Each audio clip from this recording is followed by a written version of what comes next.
todo fim de semana.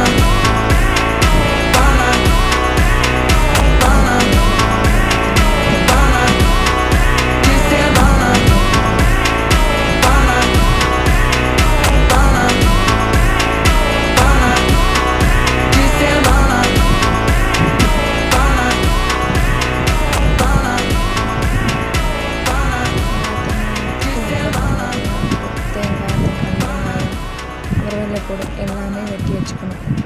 வெட்டி வச்சுட்டு அந்த கீரையை நல்லா தண்ணியை ஊற்றி அலசி வச்சுக்கணும்.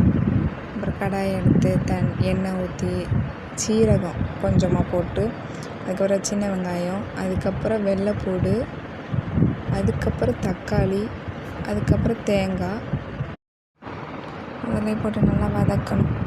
அப்புறம் கொஞ்சமாக தேங்காய் போட்டுக்கணும். அப்புறம் புளி, ஒரு சின்ன துண்டு புளி போட்டு அதை போட்டுக்கணும். நல்லா வதக்கணும். வதக்கிட்டு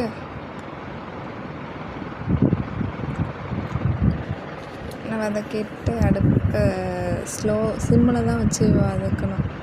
நல்லா ஸ்லோவாக வச்சு வதக்கிட்டு அப்புறம் நல்லா ஆறுனதுக்கப்புறம் மிக்ஸி ஜாரில் சேர்த்துக்கணும்.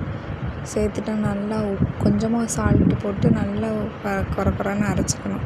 அரைச்சிட்டு ஒரு இதில் ஊற்றிட்டு ஒரு 4-5 கரண்டி போல் தோசை மாவு ஊற்றி நல்லா கடாய் தோசைக்கல் சூடானோடனே அதில் நல்லா போட்டு விரட்டிட்டு நைஸாக ஊற்றினா பிஞ்சு வரும். இது மாதிரி நீங்கள் நல்லா திக்காக ஊற்றி நல்லா ஹெல்த்தியான தோசை ரெடி. பிடிச்சிருந்தா லைக் பண்ணுங்கள், ஷேர் பண்ணுங்கள்.